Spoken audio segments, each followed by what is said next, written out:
Welcome to Buckets, coming to you from the Tommy John Home Studios. My name's Matt Moore. I'm senior NBA writer for the Action Network. I'm joined by Sean Little at Chicago Flow. He's going to be hosting most of this episode, which is the best bets for Tuesday, April 1st in the association. But we have some news off the top. First off, this is not an April Fool's joke because we don't do that. We are not silly men here on Buckets. We are serious individuals that are serious about bets. And we don't make up that. We have some news. Our own J Money is very, very sadly leaving us. This is his last episode on Buckets. This is his last best bets he's given out on Buckets. Jay's taken his career in a new direction, which I think is very exciting. And I wanted to come on because Jay was a huge part of us taking this show to 5 nights a week. He was a huge part of us building the audience the way that it has. He's been a huge part of building the brand loyalty that we've gotten. Like, I get so many comments about love Jay Money, love Jay Money, love Jay Money. We do Buckets live, and it's like, can we get Jay Money on here? Jay's one of our most popular guys on the show, and we're deeply going to miss him. Love his energy, love his approach to betting, love everything about the man. Jay, I'm sad to see you go, man, but I'm happy for all the opportunities coming your way. Yeah, I appreciate you saying those kind words, Matt. I mean, I hate to leave, honestly. I really do. It's been a blast. I believe I've been here like 2.5 years working with Action, man. Met some great people. Sean, our guy, David Payne, the producer, everybody, man. Literally everybody that I worked with, like to the producers, the people behind the scenes, people working in the office, man. I just want to say appreciate to everybody that's listening to this, even the listeners as well, that's like showing me love, that want me on the shows. I appreciate each and every one of you guys. Unfortunately, like I won't be a professional sports better anymore. I'm taking my career in a different direction. I'm actually pretty much like becoming a coach. So I don't really like the way that basketball is going, so I'm going to do my due diligence in teaching young kids on how to actually play the game of basketball, playing defense, not shooting up a bunch of threes, trying to get high percentage shots. So I think that's my new calling. It's crazy because about 15 years ago is when I started betting, and I really thought that was my calling. Like, I quit my regular job. I felt within my soul that was the direction that I need to go, and it worked out for the longest. But now, unfortunately, things change. Sometimes good things have to come to an end, and so I'm kind of giving up my sports betting cape to go into pouring my all to my 13-year-old son and his teammates as well, man. So unfortunately, this will be the last show, but let's make it a great one. Well, I just want to say thanks again to Jay Money for everything he's given Action Network and Buckets. It's been great to work with him. I felt really privileged to work with somebody who brings positive energy into every show he does. Been a total pro for us. So I'm just really grateful, and I wanted to pop on and say that before I duck out, because I don't actually want to have to do the fucking work of doing best bets tonight. So I want to make Sean do the rest of the episode and take care of it. But I do appreciate Jay Money and all his contributions, and I'll see you guys again next time on Buckets. To add on to what Matt Moore just laid out about Jay Money, I can also attest Jay is the man.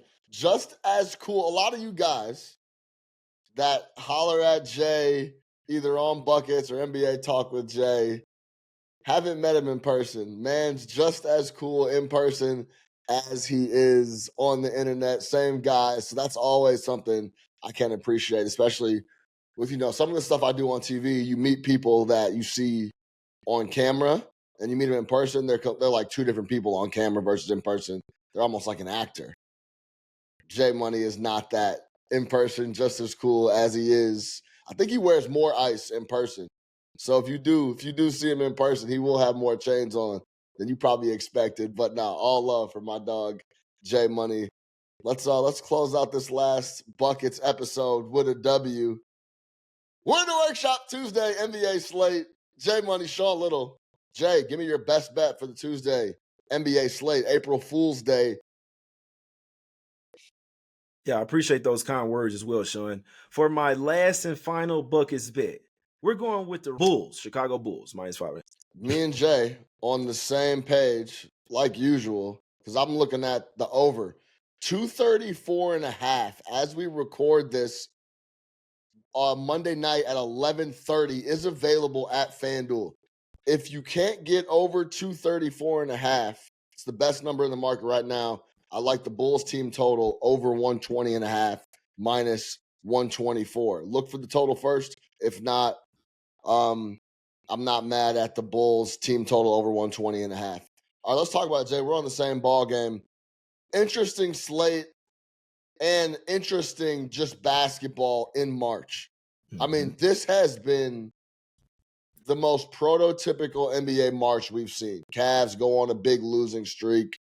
Teams showing up, less and less of the stars active on the floor playing, even more than we usually see. Talk to me about the Bulls here, coming off of a back-to-back, no rest. They're on the flight out of Oklahoma City here in a couple hours to go to Toronto. Why are you looking at the Bulls here? Yeah, I like the Bulls in this particular spot, man. This is one of the best teams coming off a loss as well. You know what, real quick, we got to give a shout out to the Bulls, Sean. I know No you're from doubt. Chicago, but like this team was supposed to be one of the bottom 3 teams in the East this year. They were supposed to be like kind of looking towards the future. We knew what they were going to trade Levine. They were trying to possibly trade Vucevic, all of that. Kobe White and Giddey were going to be the new guys. They traded Levine, and even when they had Levine, they were balling. Even since they traded him, this team has been hooping, man. This is one of the best teams coming off a loss as well. 24-16 against the spread, man. I really think this team is going to bounce back. Like I say, they before that, I mean, they had just faced the Oklahoma City Thunder, Sean. Everybody's getting smacked by them. We can't really take too much away from them. But before that, they were 8-2 against the spread in their last 10 games, and 7-3 straight up as well, man. So they've been absolutely balling. Because it was a blowout, nobody really played any minutes. Buzella has played 30 minutes in that way. He's a rookie. He's good. He can run with the best of them. Giddey, only 27 minutes. Vucevic, 21 minutes. These guys are going to be ready to go for this spot. They've beaten the Raptors 3 times already this season. I know it's hard to go for a complete sweep, but let's just be honest. These two teams are playing for 2 totally different things. Bulls, they're trying to keep the momentum going into the play-in tournament. They'll be 9 or 10 seeds, still fight for that. Raptors got their bags are packed. They're not going anywhere. The wives, girlfriends, all that, they're planning vacations, Cancun, Cabo, Puerto Rico, wherever y'all want to go. Your season's going to be over here in about 8 games. 7 games. The Raptors only have 7 games left, so they probably just can't wait until they get to the finish line, Sean. Really like this to be a smack city spot for the Bulls. This team has been playing great, actually playing some defense as well. As long as we get everybody in there and there's no late BS with Giddey or somebody like that out, I like the Bulls to win this game by double digits, man. It's just literally 2 teams heading in different directions. Last thing I'll say, I know that the Raptors have won 4 straight games.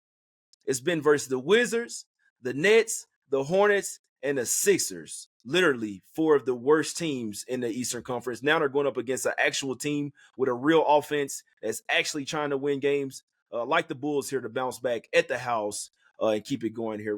Bulls by double digits. Yeah, I said they'd be traveling from OKC to go to Toronto. This game is in Chicago, so I misspoke there. I agree with a lot of the sentiment you just laid out, Jay. In a month where all shit tends to go haywire, you have to look to squads that have something to play for. Bulls have been playing really well. Like, let's have an honest conversation about Zach LaVine and what was going on over there. It's hard to. I don't want to call Zach LaVine a cancer because I don't think that's the case. But in that Bulls locker room and in that situation, it hasn't been right for quite some time. He moves on. The entire team flips, playing a lot more loose, sharing the ball. If you have watched the Bulls, they are getting up and down, and the ball doesn't stick for anybody. They are looking for the best look they can possibly get. More times than not, it ends up being Kobe White, who's getting a lot of great looks, who's offensively playing really well. But Giddey has those guys humming, man, and that just wasn't something you saw when Zach LaVine was there. Now you hear rumblings about the fit not working in Sacramento. Who would have thought that would happen after you move him right back to DeMar DeRozan's right-hand man? That didn't work in Chicago. So I like LaVine, honestly, as a player, but he's just got to find a spot that fits and caters to his game. And it definitely wasn't Chicago, and you could see how they've been playing. So we're similarly aligned on this spot here. When we talk about this spot and back in the Bulls, first of all, the total jumped out to me because as I was going through everything, and look, there's people in the sports betting game that I've seen it with my own eyes, just flat out make up numbers that never existed. And they're posting it and telling me why I should have took this spot at that number. And that number was never, ever available anywhere. As we record this Monday night, 11:37, there's a 234.5 on the total at FanDuel. So I like over there. If you can't get that total, if it's no longer there, because it's 237 widely across the market, I would like the Bulls team total over 120.5 minus 125. Now, as we mentioned, Bulls trying to play for something. They're trying to improve their place in that East play-in and just try to get some momentum going into that play-in to try to push and make the playoffs. And if you've been following these numbers daily, and Jay alluded to it, you know last 15 games, Toronto Raptors, on paper, have the number one defensive rating in the NBA the last 15 games, 106.9. But as Jay mentioned, listen to who they've played since March 1st. These are the offenses. They played the Magic twice. They played Utah twice. They played Philly twice. They played the Washington Wizards 3 times. They played Brooklyn, and they played Portland. That's a vast majority of that last 15 games. Of course, their defensive rating is jumping off the page. They're playing literally the worst offenses in the entire NBA. I want to back a team in the Bulls that has been playing really well. And you mentioned it too, Jay.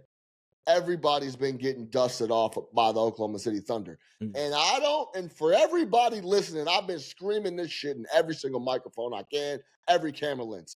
Whatever pause you have about the Oklahoma City Thunder, get rid of it. I'm telling you, them boys is coming, and they getting, shout out my boy Chuck Barkley, them boys is coming, and they gonna run right through the Western Conference. This same Bulls team they just ran off the floor damn near by 40 was giving the Lakers hell. Twice. Giving the Lakers big-time trouble. This same team that the Oklahoma City Thunder just dusted off, the Lakers had trouble with. People are telling me they got to worry about Denver. I don't see any of it. Every single night these boys show up, and they've been dealing with injuries in and out. Now they got all 5. They're going to gear up and get ready to go. I would still bet the Thunder to win the West at minus 140. I would maybe start having question marks at minus 150, minus 155.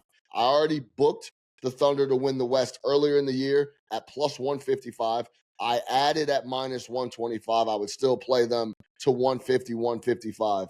You could still find them at 140 right now as we record this Thunder to win the West. Also, last point on that, it'll be if you do get cold feet on the Thunder, it'll be an easy hedge in the Western Conference Finals because they'll be the favorite, and you could sprinkle some money on a dog, probably plus 160, 165 for whoever reps the West in the Western Conference Finals along with the Thunder, because I think the Thunder are going to be there no matter what. All right, back to the Bulls. Both teams super familiar with each other 3 times this year. As Jay mentioned, last time they hooked up in February, this game went to overtime in favor of the Bulls, 125-115. Bulls on no rest. When they have the rest advantage, 8-2, rest disadvantage. When the Bulls have the rest disadvantage, 8-2 to the over. Raptors with the rest advantage, 10-6 to the over. Either way, I think this game is going to be a little bit more competitive than Jay thinks. But either way, I think offensively, both teams have been playing really well. The Bulls, top 10 both categories, and number 1 in pace by a wide margin, like 3-4 possessions the last 15 games. The Bulls have been absolutely playing lightning quick. I think this is a higher scoring game. I think the Bulls put up 120, 125 in this game and are able to get a W. Hopefully they can cover the number for Jay as well. Them trying to beat those boys 4 times in a row does give me a little pause. That's why I didn't look at the spread. I think overall, offensively, it's a wide open game, and this goes over the total and over the team total for the Chicago Bulls. Yeah, you got to give the Raptors some respect. This team right behind Oklahoma City, 46, 28-1 against the spread. That's good for 62%. So I'm not disrespecting them. I like what I'm seeing from the Raptors. I just feel like these past 4 games, because remember, this is a team that's necessarily doesn't really gain a lot from winning at this point of the season. You're not making don't get it twisted. I hate it, but you also got to think about the future as well. They don't gain anything from this. So while they are really good at covering spreads, most of them come at the house. They're one of the best home underdogs, and they're always getting points. So there's plenty of games where they stay within the number, but they lose a game. I just don't see it happen here. Huerter pretty much they knew they were getting smacked by the Thunder, Sean. That's why nobody played big minutes. They pretty much rested Huerter. They like, you know what? Let's play versus this team that we can beat, you know what I'm saying? The next night, they know that they weren't beating the Thunder, so they kind of went in there, all right, we got to play the game. Let's come in here, work on some stuff, try to get better defensively. But this is their game. This is the winnable game. And it's at the house. They lost their last game at the house as well versus the Mavs. They played horribly, still only lost the game by 1. So that was the game after the Giddey game winner. Remember, they probably went out and partied. They just weren't ready to go. And they still almost won, even in the letdown spot, and played horribly. They went up against the Thunder, best team in the NBA. They don't have anything for them, especially with Chet and Harden. They don't have anything for the Thunder. They got plenty for the Raptors, and they're going to show it here. Raptors been facing some cupcakes. The Bulls, you got to put some respect on their name. You're right, Sean. I think they win this game by double digits, bro. Yeah, I agree. Let's hopefully see the Bulls get a big dub. I think I don't have the number in front of me, but I want to say the Bulls post All-Star break have 8 or 9 losses, maybe 10, and only a handful, couple, 3 or 4 are by greater than 5 points. Even the losses have been really tight, like you mentioned with Dallas and other squads. They've been playing a lot better ball post All-Star break. So yeah, I'm going to go ahead and back a competitive Bulls team at home to put up a big number against the Raptors, and hopefully they cover the number as well. I want to say this about the Memphis Grizzlies. Yeah. I watched that game, first game with Taylor Jenkins now out of the helm. They played the Boston Celtics. Tough ask in the first game under a new regime, but they're then back at it tomorrow, or today, I should say, Tuesday night against Golden State. They're going to need some time to figure out how they want to play ball. Offensively, they were letting it fly ASAP. And I think that was some of the discussion around the offensive structure and philosophy and how the Memphis Grizzlies want to play ball. They were trying to go toe-to-toe 3-point contest with the Celtics, which never works. Don't ever do that. But they were barely dribbling that thing, Jay. Yeah. Any type of sliver of a look, they were getting it up. So take a peek at any type of props that you can on Golden State. I think there's going to be a lot of possessions in that game, wide open, up and down. Memphis already plays at the number 2 or number 1 pace overall in the NBA. It looks like they even want to play faster than they were playing already. So take a look at some props, potentially even like some Steph Curry looks. They were getting so many open looks from 3 of the Boston Celtics. It was crazy. So take a look at and see if you like anything on the Warriors side on props, because that game is going to be wide open. The total, I think right now, sits at 237.5 in that game tomorrow. 237.5. Minus 4.5 is the number in favor of the Warriors on the road. I think they're going to need a little bit of time. I lean Warriors in that spot as well, but I just try to with them trying to figure that out. I don't want to. There's so much so many question marks over how they want to play ball, so I had to avoid it. But I do lean Warriors in a game where the Grizz are going to give up a lot of looks from deep. And Sean, I mean, hopefully the people that listen to the beginning of the show understand what I was saying. It's exactly what they shouldn't be doing. Why are you shooting all these threes? I get it. Analytics, all this. Why not try to get the easy buckets? First off, they got to fix their defense, Sean. That's what the new coach, if I'm the coach, I'm coming right in. Look, everything we did defensively, throw it out the window. They have to get better defensively, first off. I don't like before you try to fix the offense, you got to stop somebody. Who was that the other day? They scored the other just a few days ago. Bucks shot like 70% in the first half and we're still down 8. It doesn't matter. You can play perfectly offensively. If you're not playing defense, you're not going to win games. That's why I'm getting into coaches, Sean, because the defense flew away. Like nobody cares about defense, and that's really how you win championships. You talk about OKC. They've had one of the best defenses that we've ever seen in the NBA. That's why they're covering spreads. That's why they're smacking everybody because, yeah, the offense is good, but you can't score on them. That's how you win games. Just one thing. Ja Morant shouldn't be taking 7 threes. Aldama, I know he can shoot threes. Why is he taking 12 threes? So it's cool getting open shots. Go back and watch the game. I got to, bro. I have to. It was unbelievable. Like they weren't dribbling. They were catching and firing all the what was Phoenix? 7 seconds or less? They was playing 5 or less. 6 or less. 11 for 44, 25% from 3. And you're still gonna keep shooting them? Go back and watch the game. They were getting up a lot of shots, and I think that's the newfound philosophy. So take a look at that. Yeah, and I agree with you, Jay. Golden State, but even everybody remembers Golden State, that run, and Steph Curry shooting threes. That team was so locked in defensively. Klay Thompson was, for me, doesn't get enough credit before he started having all those lower body injuries. Was, for me, lockdown. Top 1 or 2 on-ball defenders in the NBA, period. He would lock people up. Then, of course, you got Draymond, you got Looney, you got Iguodala. All those boys played defense and allowed Steph to run around and do what he did. So, yeah, you make some valid points, no doubt about it. But before I recap, let's talk about my boys over at Tommy John. We mentioned at the top of the show that we're coming to you from our Tommy John home studios, and that's because great games start with great underwear, and Tommy John makes the greatest. Y'all know I say it all the time. I got Tommy John draws on me right now. I got the pajamas. I got the shirts. Everything is extremely comfortable.